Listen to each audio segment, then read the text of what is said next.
Okay, welcome back to Enter the Matrix. I am joined by the one, the only, Nikolai Bratkovsky. And today I have a lot of questions. Specifically, because I know we talked about this last time, and I think I know it's been one of the biggest areas for me, and I think it's probably one of the biggest areas for a lot of people listening. And that is this gigantic question of purpose, and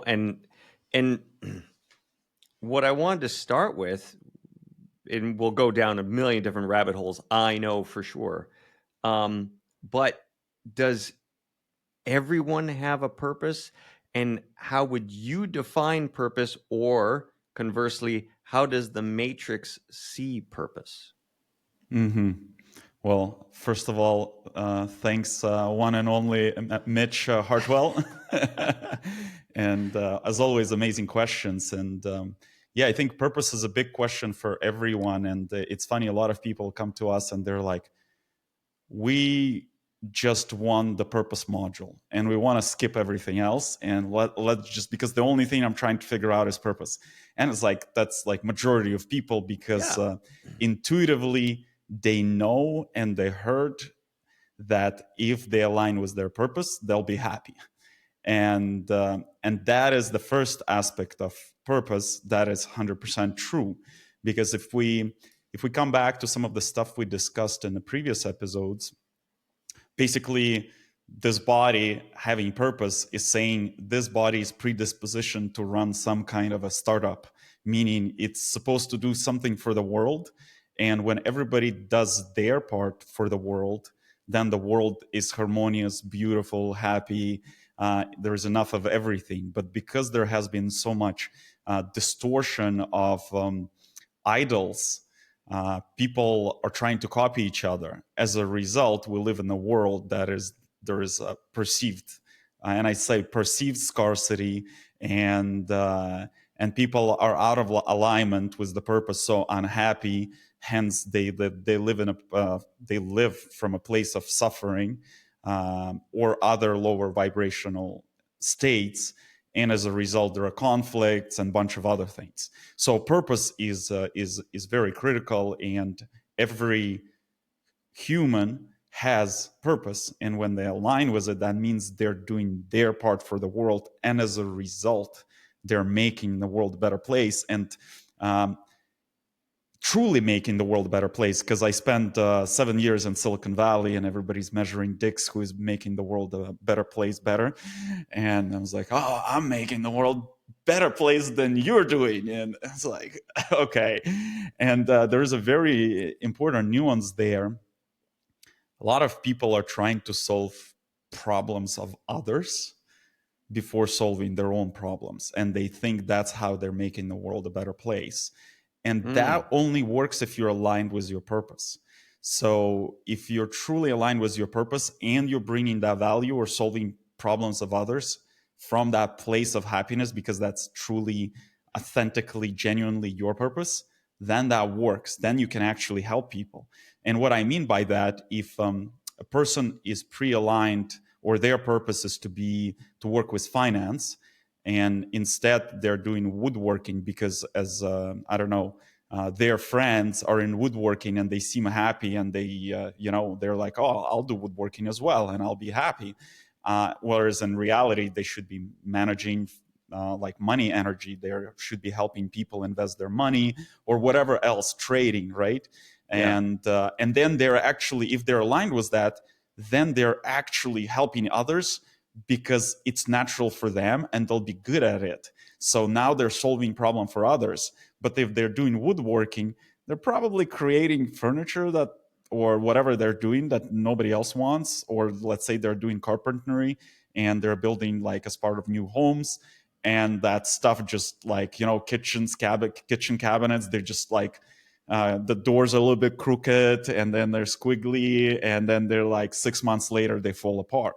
And that is an indication of somebody's not being aligned with the purpose, because they will not they will be, and it's funny, just before we started this conversation, we talked about the concept of self-violence.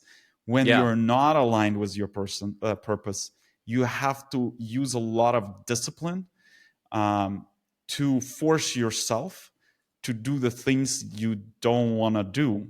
And that is another beauty of being aligned with the purpose, is it's natural. There's no suffering. There's no self-discipline or self-violence of pushing yourself doing something.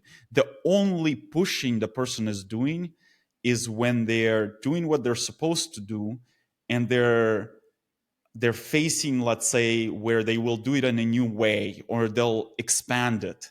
And there is a little bit of internal discomfort because it forces a person to expand or to learn new skill. But that's very different from like hardcore discipline. Okay, I'll do hard, like, or let's flip it, right? Because uh, it's like, oh, everybody's great crypto investor. I'll be a great crypto investor. I'm gonna wake up every day at 5 a.m. and it's like, what's that whole trend going around with the guy who drinks the blue bottle water and uses the peel of a banana? Have you seen this? No, I have not. I Oh, it's missed out on hilarious. this one. Yeah, everybody's copying the morning routine, right? You wake up, you put your face in the water, in a bucket of water with ice, and you read, and then you read the news of crypto. That is, it's like, basically, if I would put it, it's like raping yourself. It's violating yourself, because if it's not aligned with who you are, then you have to use that method. And there is, and we touched on this, I believe, in a previous episode, and it's normalized in our culture. Everybody's looking around and it's like, oh, to be successful or to be happy, you have to suffer, you have to discipline yourself, you have to force yourself. That is one of the biggest lies ever. That is a myth. When it's, yeah, go ahead. No, I just want to take this moment because, you know, for the people that maybe missed the very beginning where we sort of talked about like who is Nikolai Brodkovsky. When you talk about this, I think people need to really listen, because you're not some woo woo guy that's like, hey man, you know, I just smoked a bunch of weed and sat on a mountain my whole life and I'm fucking kumbaya. It's like, no, you came from this world. You've run big companies for big money, doing big things. Well, and I did this to myself. I'm speaking from a That's what I'm first-hand saying. Like, it's experience. Yeah. like you like you actually have the credibility and the credentials to be talking about this kind of stuff.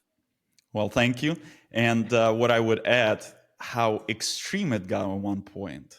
I would be sitting on a bunch of Zoom calls connected to IV drip, dripping me with like 29 vitamins and minerals, so I don't have to sleep or rest. And literally, I could go like 36 hours straight, and people would be like, what is this weird thing in your background? And I would just like move the camera, and there's like needle going to my vein, and I'm like real time being dripped while having like a business call. And people were just like, fuck, you're crazy. And this is how far and how deep I went into this culture of I will succeed at any cost, and I will optimize the fuck out of everything, like my routine, my life. Like, I had, for the longest period of time, I had a chef who's preparing the meals, even though I had a wife I had a wife who was a spectacular in cooking, and it was just, her food was like amazing, and eating her meal versus the chef's meal was like night and day. Like, I would just get so much more joy, so much more energy, but everything had to be optimized. And like, and the funniest thing, um, somewhere early 20s, mid 20s, I didn't have access to any of this. Like, I didn't read any of this, like, oh, how to be the top leader, best performing CEO, how to be successful. I was just like a Belarusian kid in Canada doing shit intuitively. And those were the happiest moments in my life. And things were just like somehow happening. Like, the first serious business I started building when I was 18. And it was like, and like few years in, we were running 10% of Canadian healthcare system on our software. And did I know anything about building business? I didn't know my head from my ass. Like, I literally knew nothing. And it was just happening, right? Because it was just all intuition. And like, it was not, and one of my business partners, he was very big on intuition because he studied, he lived in China for a bit of time, and he was exposed to all the Eastern philosophies. And he Mm-hmm. kept repeating this, and I couldn't get it because by then I started getting exposed to a lot of Western programs. And Western program is punish yourself, discipline yourself, work harder than the person beside you, and etc. And he was like this super chill, unorganized dude. And I was like, how the fuck do you even have a dime? You should be like homeless in the street. And he was really well off. And that was his approach to life. It's like relax, be intuitive, try things. And if things flow, they flow. If they don't, try another thing and don't punish yourself. And he built significant businesses using that approach. And to me, it did not make any sense because it was very counter to all the reading. Because by then I was like in a business school, and they were teaching me in a business school how you're supposed to succeed. This is how you. And where it broke for me, it's funny. I went first. I went to. I was like very nerdy. I was like doing software development since I was 10 years old, and while still in high school, I already had a software development job, and I had no degree, nothing, self-taught. And it's like, and then I was going to the top engineering degree in Canada, and 2 weeks before my studies started, before my school started, I already had my card, my books, everything, my schedule. A friend of mine kept joking that he's going to hire me to change his bulbs when the bulbs are out. And that's how nerdy I was. And I was like, dude, I'm going to the best engineering degree, like one of the best engineering degrees in the world. And he kept joking. And then I went to, it's funny, I went to this presentation of fourth year students, and that's like 2004. And they're presenting like AI projects, robotics, cryptography, machine vision. Like those words are all like spread now. 2004, nobody was talking about AI. I think Facebook was built 2008 or something. Yeah, yeah. So like it wasn't even Facebook time, right? It wasn't even like AW, like Amazon Web Services didn't exist. Yeah, it was MySpace. We were dealing with MySpace back Yeah, then. I remember. Internet Explorer, what, 6 or something like that. So, and I looked at all these people, and they were doing amazing work, but then they were kind of a little bit greenish and had like very thick lenses in their glasses. And I already had eyeglasses, and I was like, fuck this. And I went to a business school. And I was like, well, I already know how to code. I kind of intuitively understood technology really well. And then they started training me how to be this business person, even though I was already building the first. It was one of the first SaaS companies in healthcare, because SaaS wasn't a thing. Back then, it was called ASP, Application Service Provider. Then it became Software as a Service. So we're doing this super cutting edge stuff with medical imaging, and it was just a lot of like hardcore technology and etc. And then they're starting to like train me how to succeed. And there was this moment we were developing new go-to-market strategy for expanding to US market. And I brought this problem to my marketing professor, and he couldn't help me. And I was like, okay, just a second. So I'm paying you money, you give me homework, and you're fucking clueless. You should be paying me money for going to your school and doing the homework for you. And that's when the whole concept of like education and like how the world runs started breaking for me. And I basically dropped out from the university. I was like, well, clearly people don't really understand much of what's happening. And but then I started using a different measuring stick that I thought is a better measuring stick. I started idolizing a lot of people in Silicon Valley. And so I started reading a lot of stuff. And then ultimately I moved there, or part-time moved there. And that's where things also went off track so much. And I clearly remember this picture where okay, let me put it in a context. I spent time with some of the most successful top managers of the biggest tech companies in the world: Uber, Airbnb, I don't know, PayPal, the list goes on. Like, I sat with them in person and asked them how, learned from them, right? Yeah. And then I learned so much that I would be standing at the, like, I had my tech bro standing desk. I would be standing in my desk and I felt so unhappy. And like, I'm doing this work and I'm doing this work using these cutting edge methods. Everything was run through spreadsheet, and my life and business, like, I didn't know shit about finance. When my chief finance officer brought me the spreadsheets, and like, we had a pretty complex business. It had like so many tabs, and it had like, he literally would pull up billion numbers in front of my face, and in a matter of 2 minutes I could identify where things were off in a financial model. And I felt proud, but at the same time um, felt pretty depressed and down.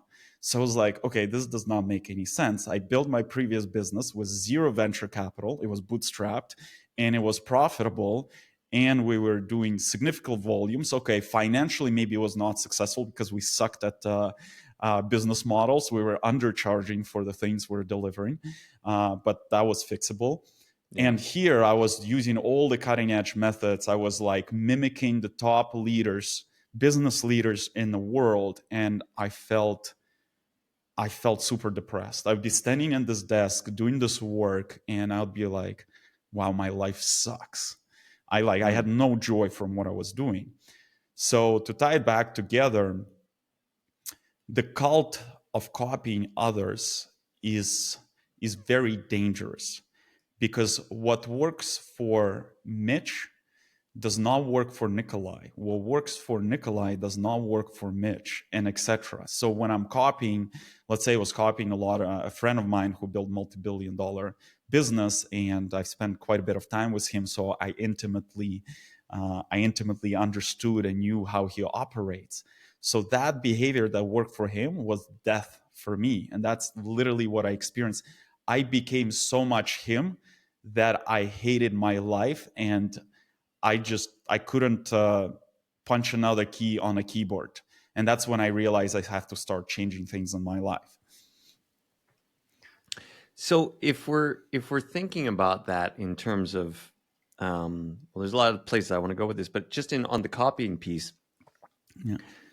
So how do we start to determine what is truly us or truly good for us versus what is something that we've heard is the latest fad? And I'm just going to go into all sorts of things, right? Like it could be, drink your green juice, or it could Yeah. be, you got to meditate first thing when you get up, or it could be, the cold plunge. I know the cold plunge, I do cold showers, but, some people are like, no, you got to do the cold plunge, or we need infrared sauna, or, I mean, the list goes on and on and Yep. on and Yep. on and Yep. on, right?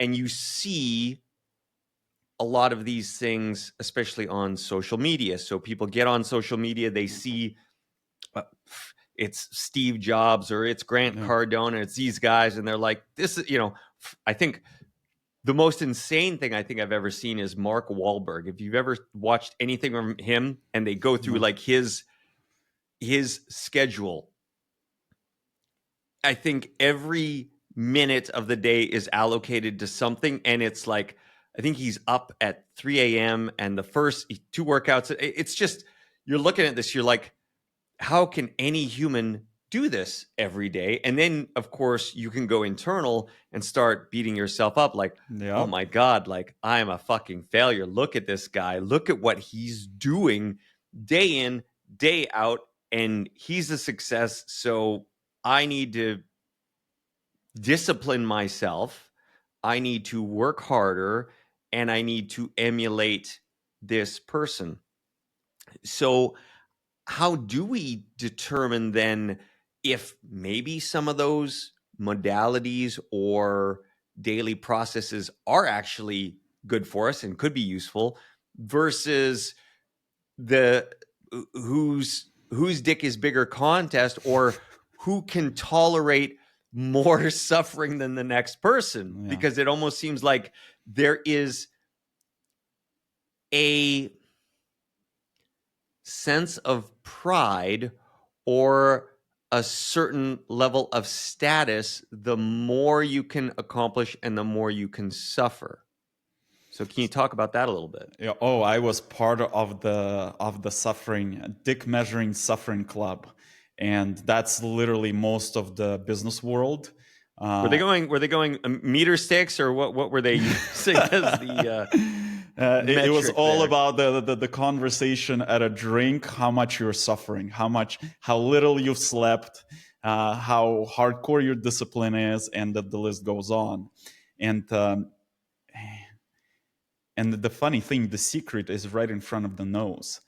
People like, I don't know much about Mark Wahlberg, but people who have that schedule and stay healthy and happy, that means they're aligned with their purpose. Only those people can sustain such schedule. Otherwise, it's unsustainable. That leads to burnout, that leads to panic attacks, that leads to anxiety, that leads to depression, that leads to health problems, that leads to broken arms, that leads to a lot of not pleasant places, because the matrix will have to pause you to reconsider, because you're going too hard and too far off the rails, or off the mark of where you're supposed to be going. Because as we've previously chatted, there are major milestones that are pre-planned for life, but there is free will of how you're going to move around those, between those milestones. And if you decide to go to take too far of a scenic route, and you will run out of fuel, of energy to make it to that major milestone, the matrix will start correcting you. It's like, oh, I'm gonna go to southern Italy, and you decide to go through southern Spain from Berlin, let's say, right? And that's like a complete crazy scenic route, unless you find a ferry that can connect you on the bottom there. Yeah. So if you're going too far, and this new culture, or shouldn't call new culture, this current culture of copying others without understanding what they're copying, takes them on a scenic route, and that's when all the course corrections start happening, and they're not pleasant. And coming back to your question is, how do you determine what is applicable to you? And it's funny, I lived through all that, try anything, everything cutting edge and blah, blah, everything from diets, like the number of diets I went to, the stuff I injected into my body, the morning rituals I've tried, the list goes on, right? Then there was a breaking moment where I became dysfunctional, and I started listening again to my, and I'm going to keep saying this word intuition, and then I'll unpack technically how to reconnect with intuition. I started listening with my intuition. Let's say everybody's screaming, it was this whole ketosis, ketogenic diet, Oh yeah. fashion happening, right? And I've tried to put my body into ketosis, and it was horrible. Like, it was so bad that, like, I couldn't function. Weird things started happening with my body. In some moments I was like semi hallucinating, and I was like, what the fuck? But I was like, but I gotta push myself harder then.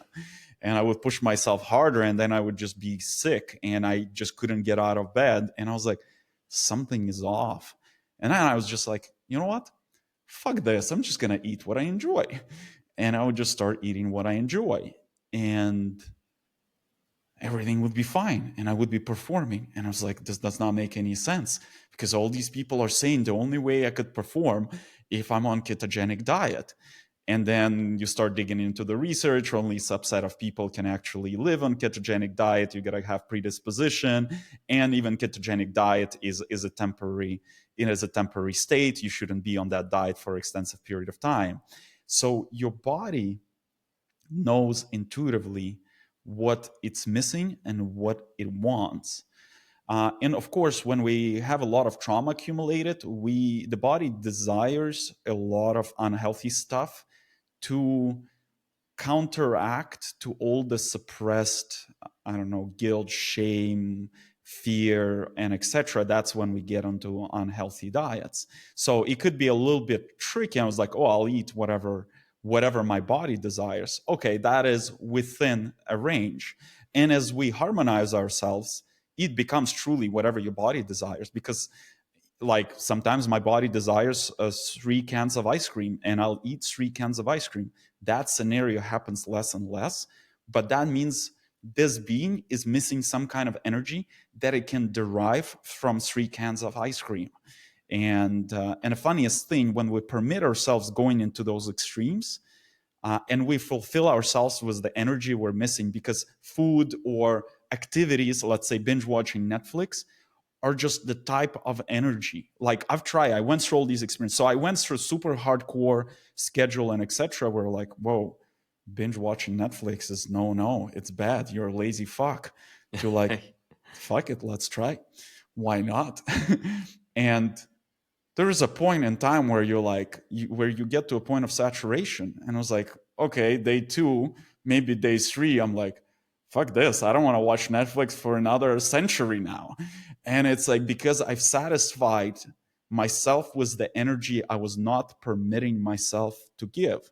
So if I allow myself, because I was like, oh, no, a productive CEO, a productive leader, a successful leader does not watch Netflix at all. No, that's the biggest bullshit ever.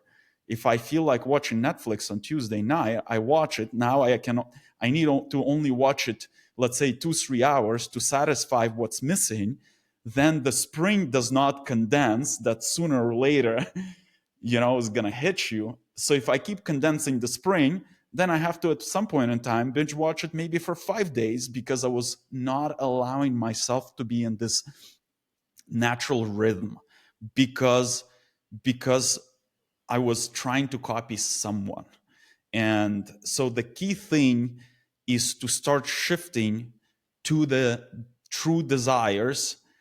And the scary moment there, because a lot of those desires might seem super unproductive, and it's super counterintuitive. So if we keep developing this Netflix analogy or example, you'll be surprised. Like, I would let myself watch Netflix for 3 days.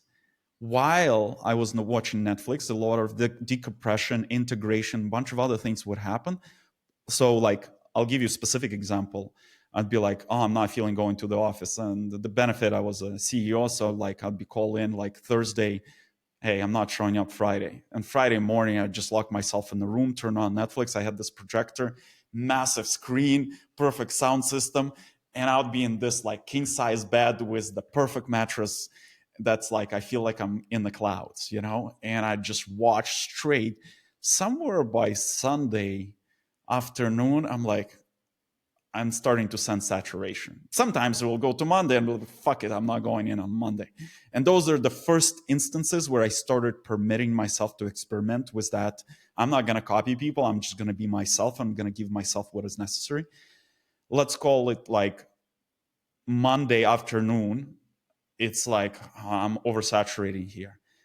But then also by Monday afternoon, I'm starting to realize I'm getting the insights about the business that I would never ever get otherwise, because I gave myself so much space to just chill the fuck out, not think about things.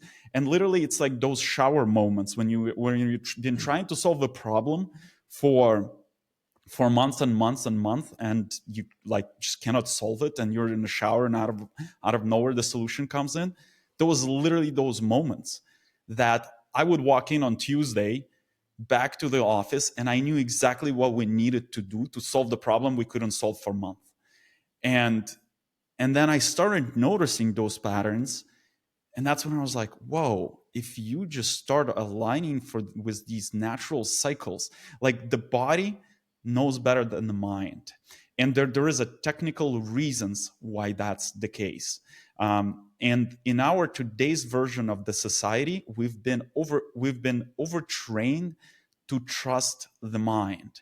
And from previous conversation that we've chatted about, the mind is a great tactician and a very poor strategist. And whereas the body is a direct connection to our soul or to our consciousness, which is the part of our being that is a great strategist. So when we listen to the body intuition, like the body is telling me watch fucking Netflix for 4 days, and I was like, okay, and by that point of time, I've been like punishing myself so much. I was like, okay, I'm gonna give myself rest. I might as well watch Netflix, right? And then I've seen too many of those examples. That's when I started trusting myself. I was like, okay, everybody's on ketogenic diet. I'm not gonna go on that. I'm gonna go with what my body wants. And I was like, whoa, I can perform better. And I would eat a bunch of carbs. And they're like, what the fuck are you doing eating these carbs? I was like, dude, I don't give a flying fuck. I'm performing much better than I was performing before. And it was all about results. So that brings us back to intuition. And the easiest way is to reconnecting back with the body. The body already knows what we're missing. So the body, and I'll go a little bit technical here. So we have our physical body. Then we have around 1 inch around our body is our etheric body. That's energetic body that's basically keeping our physical body alive. And we talked about in the first episodes where everything is energy. Our physical body, if you keep zooming in, it's just waves of energy, electrons, protons, and etc. And if you keep zooming in, it's just waves of energy. So this is just denser part of energy. So there is an etheric body, there's a denser energetic body. Then from there we go to emotional body, which is also called astral body, and then we go to the mental body. And the body knows the energy we're missing to solve the situation that is in front of us, because it senses these energetic bodies, and these energetic bodies sense our soul or consciousness. They are much more connected because consciousness is very fine and the physical body is very gross. So you need some kind of a connection to be able to read very fine signals.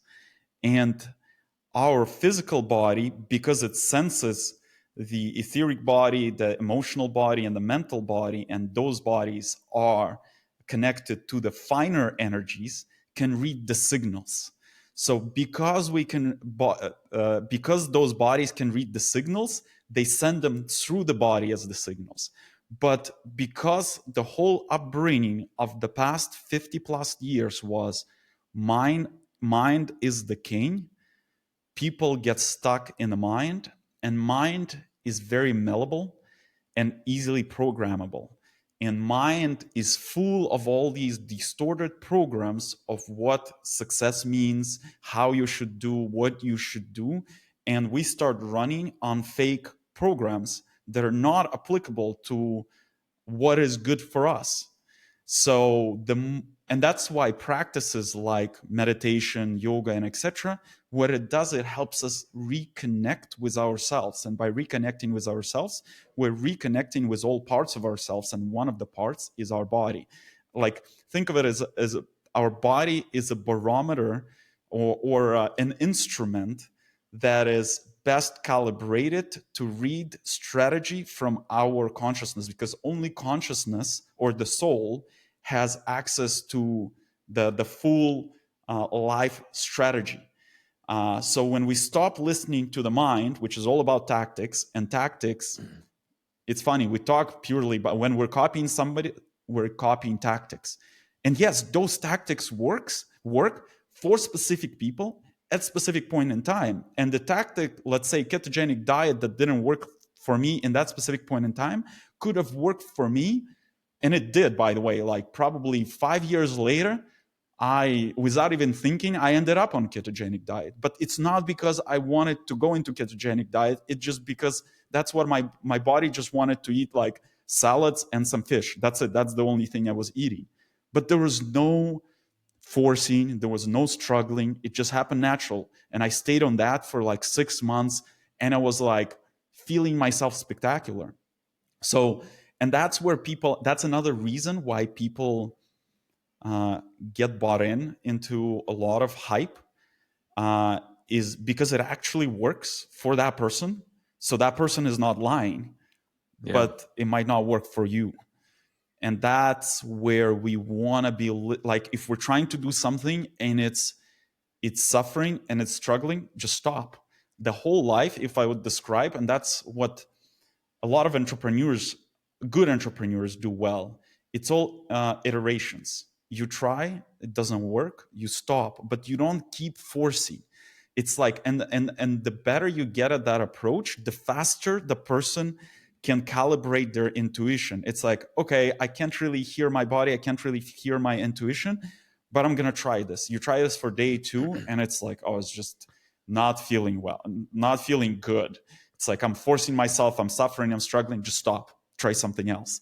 And ultimately, to redevelop the connection with the body, to reconnect with this intuition, meditation, yoga are two great instruments. For some people, for example, meditation is very hard to sit still, per se still. You don't have to sit still, you can move around, do whatever. And when you're practicing meditation properly, then, for example, yoga could work better. Or for some people, sports could work better. Like going to a gym is a type of meditation. Cycling is a type of meditation. Kite surfing. When I couldn't meditate, I was doing sports.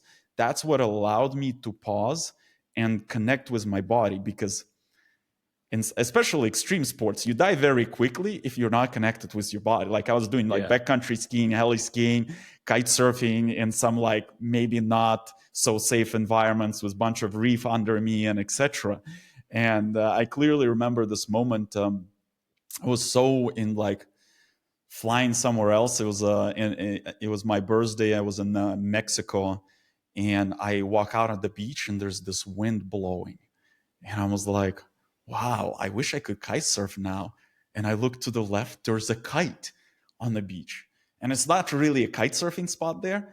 And I walk up to a guy, I was like, hey, is it yours? And I was like, yeah, I have a kite surfing school 200 meters down the beach. I was like, wow, universe is gifting me this birthday present. I love kite surfing, but I haven't been doing it as much lately. So I was like, okay. And he's like, well, do you know what you're doing? Like, you kind of got to know what you're doing. Otherwise, you can really kill yourself. Yeah. And I was like, yeah, I've been kite surfing since 2012, like when it was like before it became super cool, you know? And so he gives me he gives me a kite. I try to walk out into the water. I drop the kite. It pulls me across the beach, and he's like starts screaming at me in half Spanish. Is like, "Do you actually know what you're doing?" And I was like, "Dude, I do." And then he's like, "Okay, fine." I get out. I crash badly. The guy screaming at me from the beach is like, give me my kite back. What the fuck are you doing? And then I was like, okay, pause. In that moment, I was completely disconnected and unbalanced. So I just stopped in the water. I like rebalanced myself, reconnected to my body, reconnected to the environment, stopped being in my head, being somewhere else. As soon as I did, I was like professional kite surfer. And he was like, in his head, and like we were chatting later, he was like, I don't understand what happened. You couldn't fly a kite, and then out of nowhere you're doing this, like, I shouldn't say advanced, but like semi-advanced stuff. And this is literally the difference when we're balanced and connected to our body, to being stuck in a head. And that's why, like, there are many different practices. So I say meditation, yoga, I don't know, exercise. Pick the one. Don't just because somebody said, oh, meditation is the way. Meditation is definitely the way. And the beauty of meditation, it takes us beyond connecting to the body. We start sensing finer energetic things. So I would still recommend to everybody practice it. It just not violate yourself. Like and by the way, side note, my experience with meditation started becoming cool. It was around 2005 2014ish, and like top performing CEOs are starting to meditate. It's becoming all over news. Of course, Nikolai is going to meditate. Of The way course. Nikolai started meditating, I'm going to force myself to meditate half an hour a day. And I forced myself to meditate half an hour a day for 30 days. I had PTSD. I couldn't fucking think, talk, meditate for a year or two. I basically blocked that for myself because I forced myself. Where versus what I recommend to everyone, if you want to build a meditation practice, start with 5 minutes and add 1 minute once a week, once a day, whatever you want. The overachievers will add 1 minute every day. But hey, you can add 1 minute once a month. So you meditate 5 minutes, then the next month you meditate 6 minutes, and the next month. So whatever feels natural. And that develops that muscle per se. So then you're not ripping your muscles trying to lift a lot of weight right away. And that applies to everything. So Yeah, and if you're, that really yeah. worked for me when you told me to do that, because I had always really struggled with meditation typically. And yeah, it was just 5 minutes, and then of course I was like a couple days later I'm like 6 minutes, but now I haven't pushed beyond where I'm at now, but my threshold's right now been about 17. So I can sit, but It's it feels great. effortless. It's like, yeah, Exactly. 17, like no problem, like chill, right? Well, another trick that I've added later, if you can add even 5 minutes of yoga before the meditation. So basically, there's so many apps. You find like a 5 minute routine, yoga routine before meditation, and like the only thing you really need a mat. You don't need like fancy yoga outfit. I would just do it in my underwear, like I would wake up and do like 5 minutes. Um, I was actually doing a set that was, I think, first was 10 minutes, then it was 15. I found 15 minutes was perfect for me. And like I tried to force myself to half an hour and just didn't enjoy. I would do it very rarely. So once again, find what's good, what feels good for you. So for me, 15 and sometimes 10 when I just didn't feel like 15 felt good. And when you do that, because what it does, it allows us, it's a meditation reconnecting with the body. So it's also meditation, but it's basically the way it works. First, if we can reconnect with our bodies through yoga, that's the gross part of our structure. Then, if we go full proper practice, then we would do some kind of breath work, because then you go from gross to less gross, which is breath, and then you go to the fineness, which is meditation, which is consciousness. So and then slowly it built up this practice where I would do like 10-15 minutes yoga, then like 5 minutes breath work, and there is the simplest one is basically intermittent nostril breathing. um, it's like there's a bunch of instructions on YouTube where you basically breathe in through one nostril and then breathe out through the other one, and etc. There are like details to the practice. You watch the video for a few minutes. What it does, it synchronizes left and right hemisphere. That's the Mm. next level of calming down and reconnecting with all parts of the being. And then you soon meditate, then meditation becomes next level effortless. So then you can go longer, it's more enjoyable. And ultimately, any meditation should be enjoyable, because meditation is all about learning to accept anything and everything that unfolds. And when a person goes into meditation in that state of mind, it's like, oh, it doesn't matter. Even like if I'm going to experience discomforts, I don't know, anger, guilt, I'm going to think a lot, and I just accept all that, then it becomes enjoyable. So meditation is really all about accepting anything and everything that's unfolding. And ultimately what it's doing, it's developing a very important skill of being an observer, and without judgment. And when that skill is developed, then the intuition goes to next level, because we become very observant of what's unfolding within and on outside. And we can, in other words, we can say we've reconnected to our intuition, because now, instead of reacting to, let's say, our thoughts, feelings, or external triggers, we observe them without judgment. Well, I was like, wow, this person is triggering the fuck out of me. And we can just stay in that state and not get involved in the theatricals of playing out the reaction. So we have a bit of a buffer so we can decide. And I'm like, okay, I'd like to enjoy the theatricals. And you basically start screaming back at the other person and etc. Or you're like, oh, pause. Interesting. And it's like, what would I do here differently? Okay, I will not scream, but I will ask them if there's anything I can do differently so they're, let's say, not triggered. And now the interaction is very different. So ultimately, coming back to how do we decide what's fit or not fit for us, reconnect with the body, using whichever method. For me, in the beginning, it was just a lot of sports. For some people, sports is just no, meaning. And the reason that's the fact, and actually that's another technical aspect that I want to throw in here. Um, why for some people some modalities work, or some techniques or tactics work, and for some others don't, is because our consciousness or soul that loads into this body has a unique mix of energies. And so that makes every being here, every human being here, unique. And trying to, it's like, let's say there's a diesel engine car and a gas car. You don't put diesel in a gas car because that's just gonna destroy the engine. That is the same concept. So this soul here has a unique mix and specific predisposition of what's easy for me and what I desire. And your mix is very different. So, coming back to the comment about sports, one of my dominating energies is strengths and willpower, but it's slightly above an average. So, it's like not super dominating. So, for me, sports could be an instrument. So, anybody who has strengths and willpower, they have a predisposition to physical activities and sports and etc. as one of the methods for different types of expressions. The other dominating energy for me is the main dominating energy for me is harmony and order.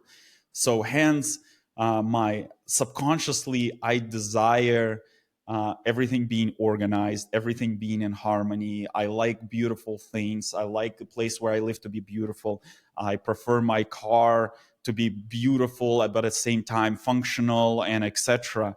For example, like my business partner, he doesn't give a shit. He can live in a tent under a tree with a burner to cook his pasta, and it's perfectly fine for him.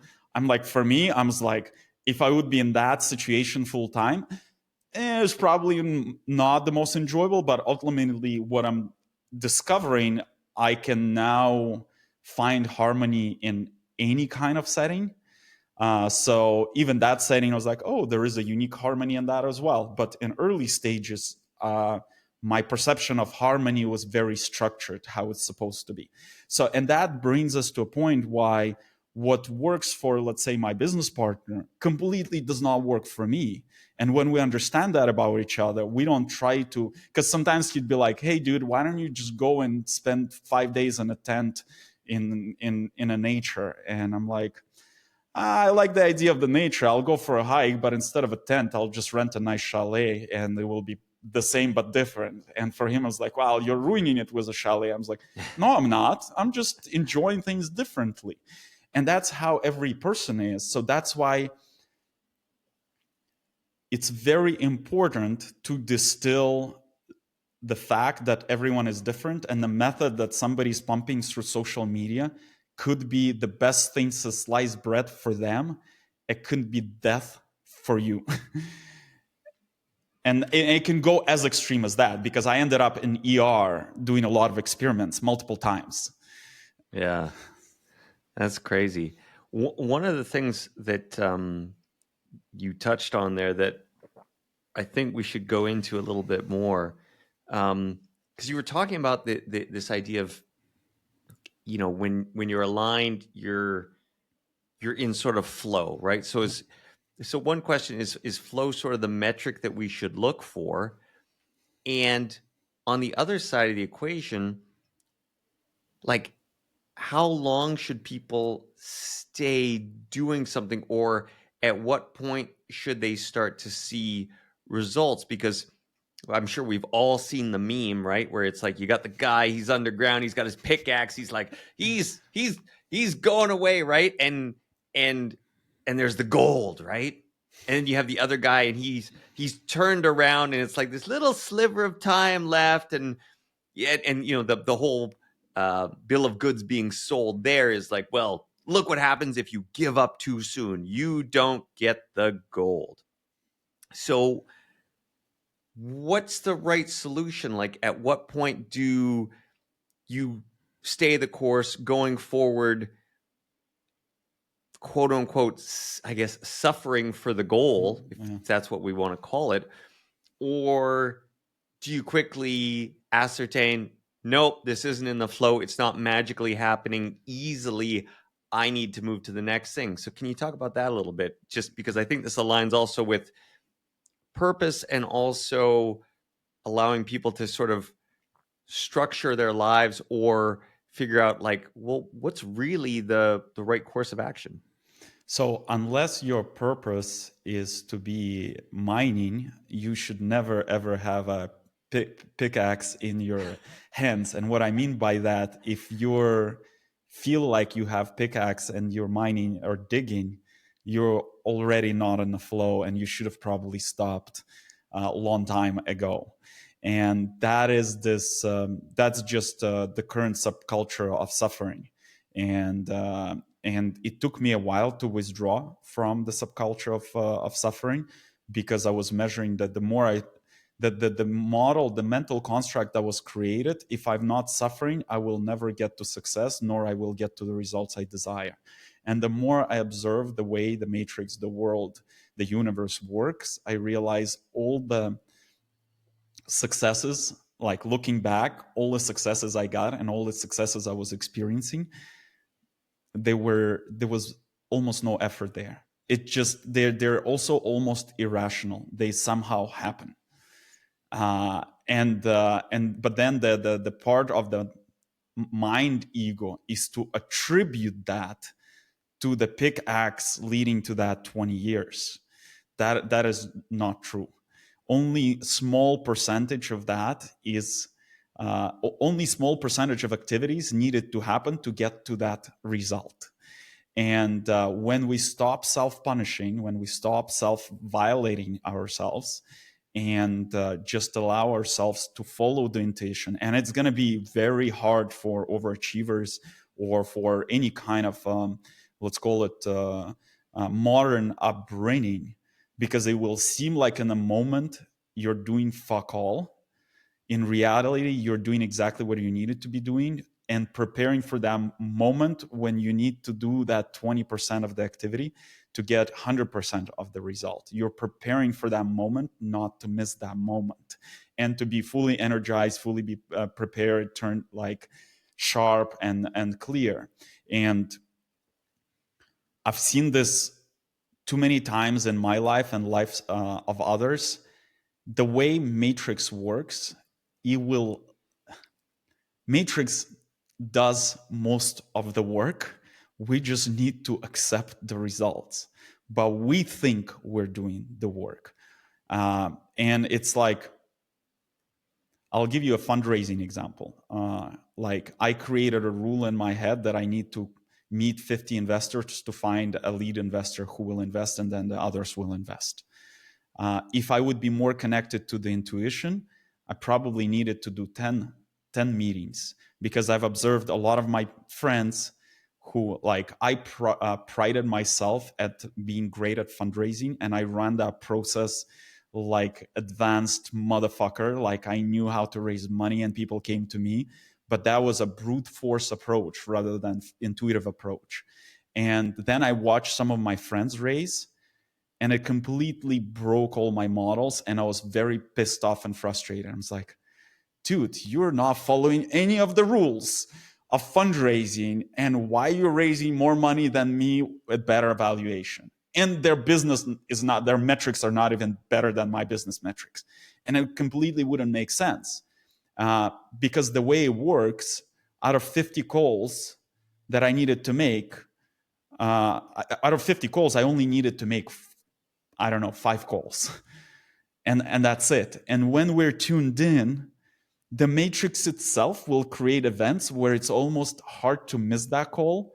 Like, let's say I put up a flag, I'm fundraising, and then instead of like grinding and grinding and grinding, a friend would call up and was like, "Hey, why don't you chat with this guy?" And that's the point where we have to be open. So what happens is, because people are so used to suffering and grinding, when that signal comes in, it's like, that does not fit in my plan. This guy you're trying to introduce me to is not on my list, and I didn't plan to talk to this guy. So there's a very high chance in that moment, I'm too busy grinding and suffering. No, thank you. When we're relaxed and in sync, and we're not doing this grind and suffering, you're like, oh, Matrix is telling me I should engage with this person. Okay, cool, introduce me. And by the way, that's how I raised the first round. I was grinding and grinding and grinding.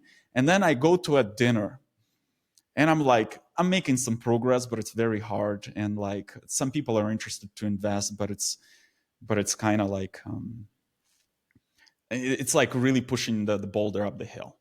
I go to this dinner and I'm set, and it's like basically top CMOs, chief marketing officers, or head of growth of all the top Silicon Valley companies, the best, all the unicorns and whatever. And there's this guy sitting beside me, and we start chatting, and we're just chatting. He's a cool guy, and we're enjoying conversation. And he goes, at the end of the conversation, he goes, "Why don't I invest in your company?"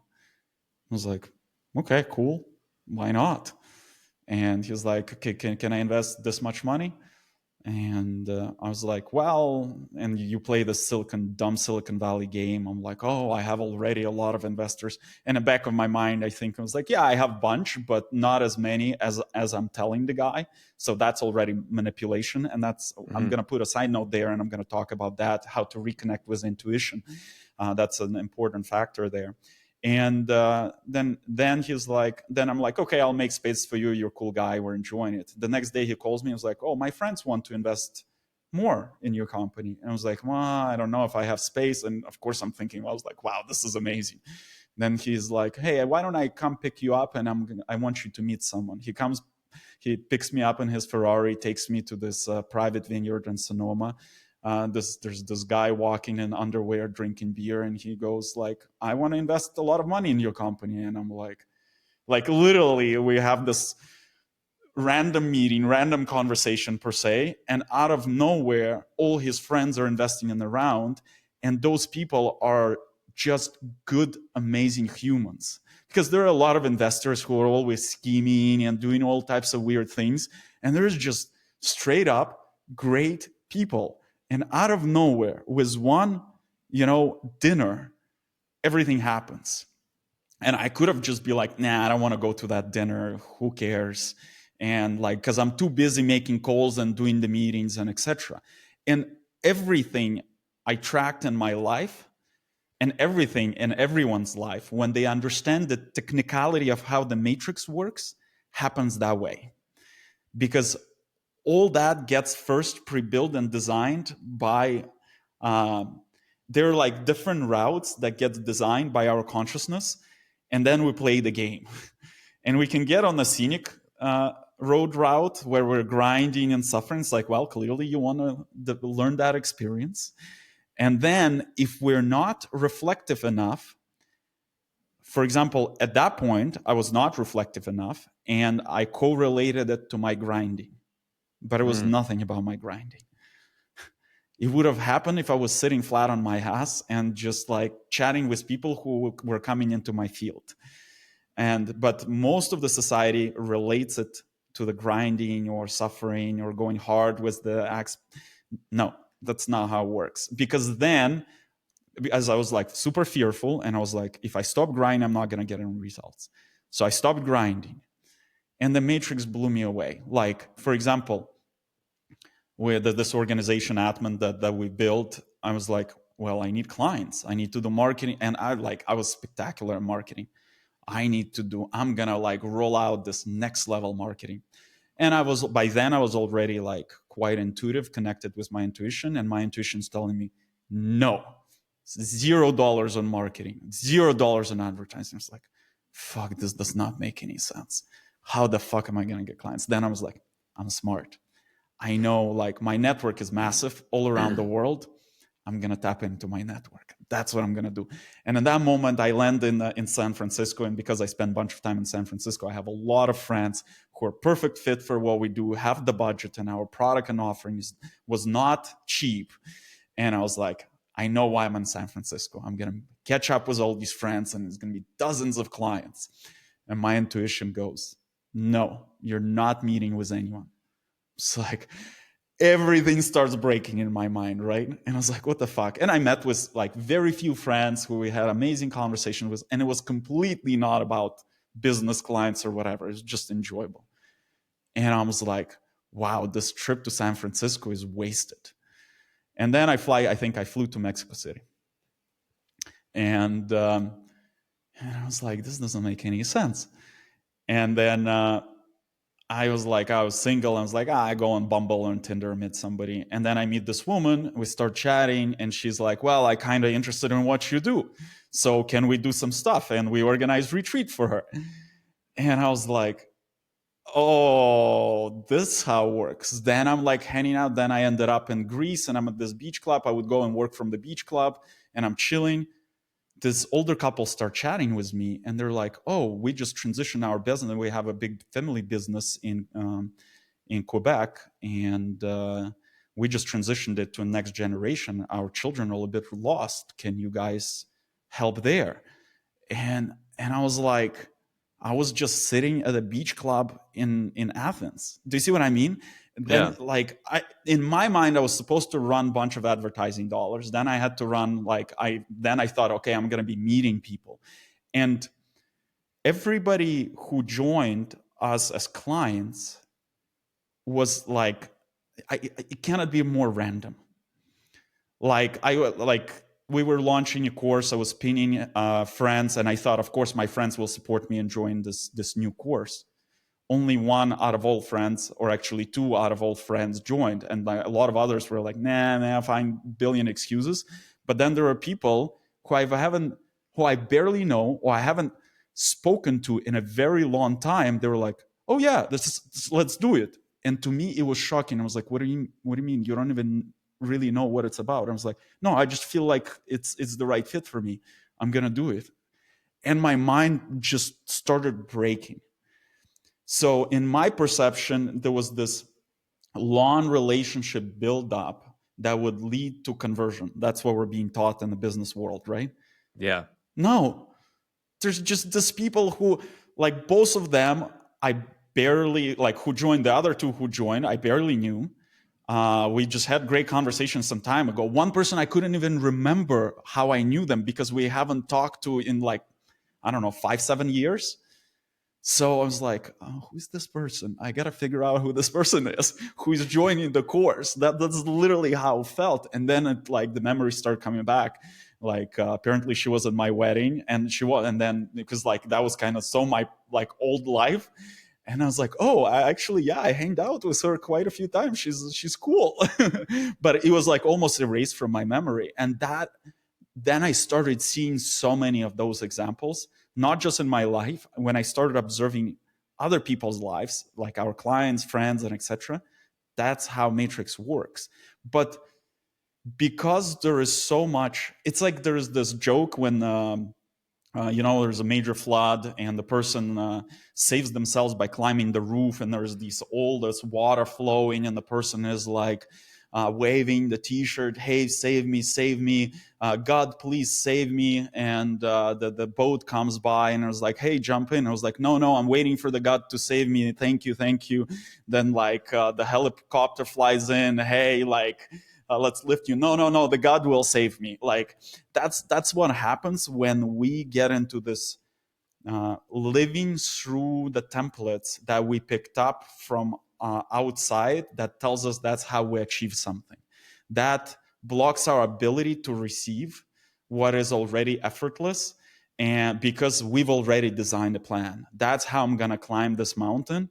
and I'm going to climb this mountain. And you're climbing this mountain, and part way there is another route that is just super easy. We're not seeing it because we've already planned out the route. And by the way, we chatted in the first episode a little bit about the shift that's happening on planetary level. The Mm-hmm. only way for a person to shift to the new matrix, to the new reality, is to unlearn all that, to be able to synchronize with yourself and the world around, and not try to force from mind how it's supposed to be, because that is just leads creation to creation from suffering, whereas we should be creating from happiness. And the only way to create from happiness is to come back to our intuition, listen to our body, and be like, hey, oh, I enjoy doing this now. And you start doing this.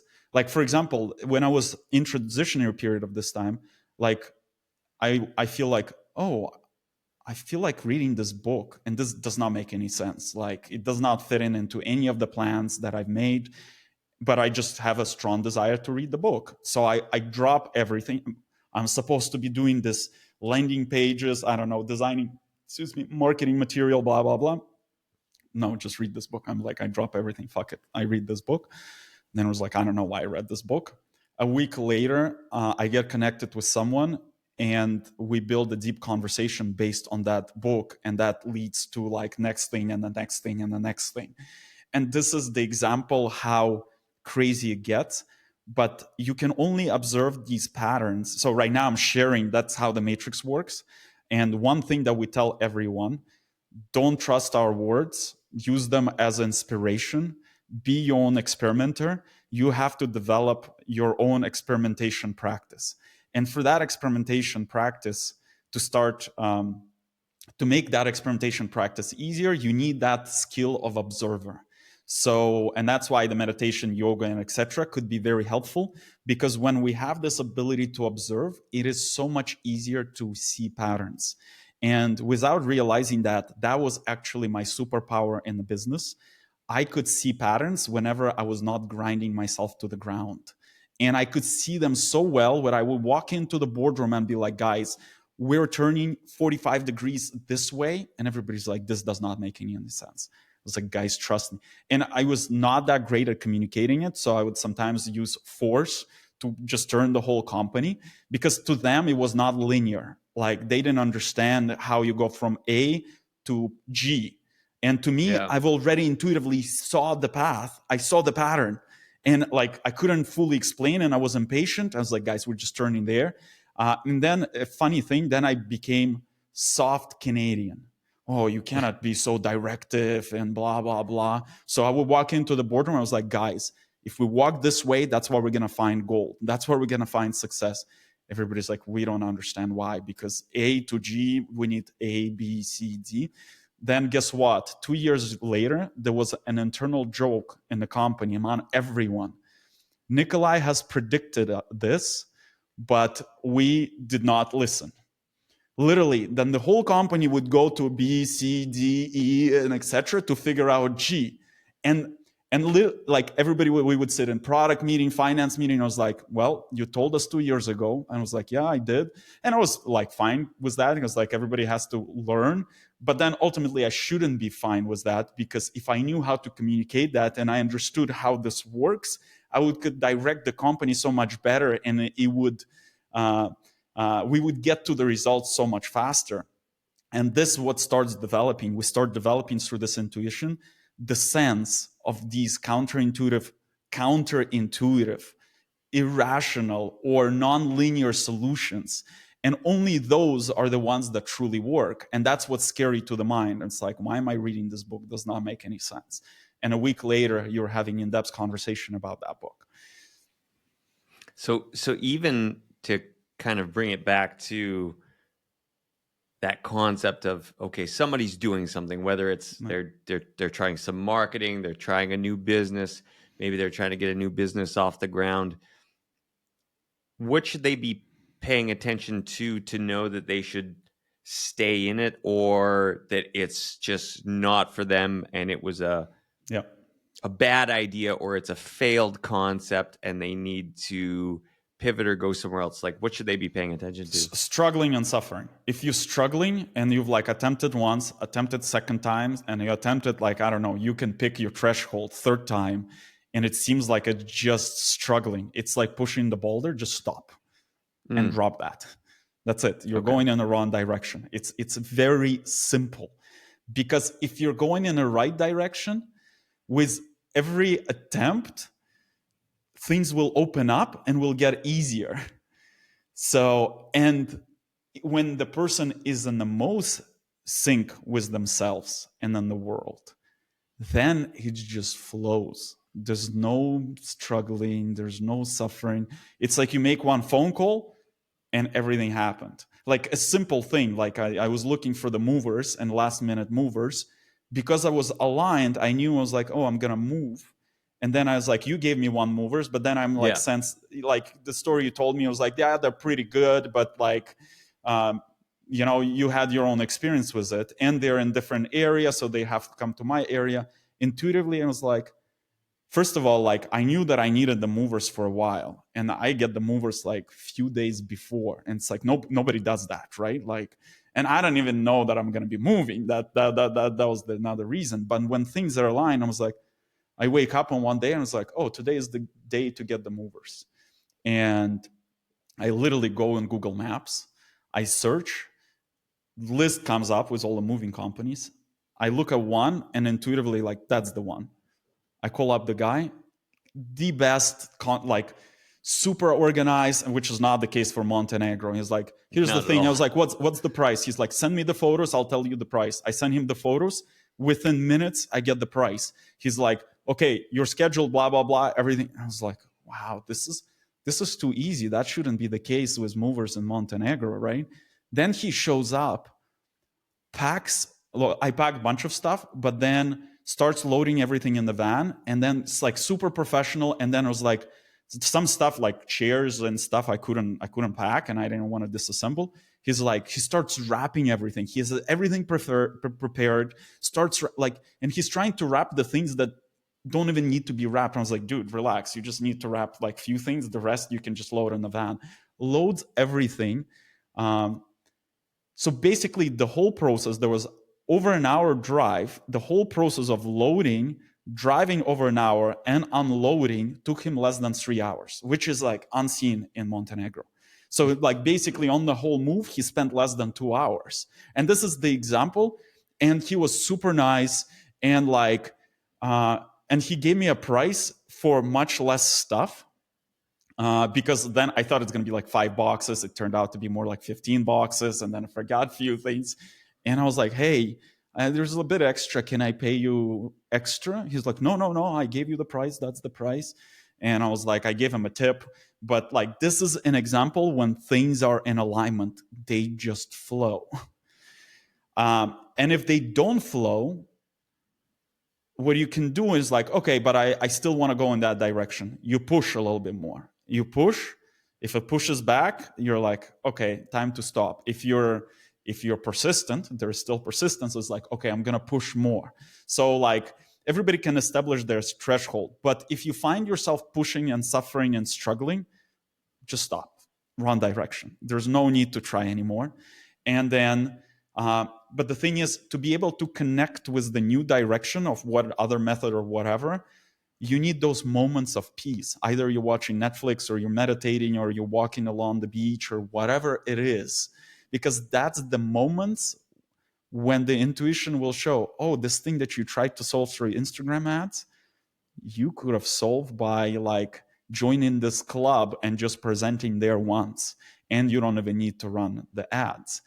That this very non-linear ideas start arriving. Or somebody just calls and says, hey, I'm organizing this, why don't you join? So, and it's easy. It gotta be easy. The only part that can be uneasy, and that's where the distinction should be. Let's say Instagram ads, you're kind of sitting at home, it's easy. Or let's say per se, it's like you're okay to go into that. But then you get invited to this unique event where you got to present, and let's say that person hasn't presented. they might feel this discomfort because it forces them to learn new skill or activate new skill or do something they haven't done before.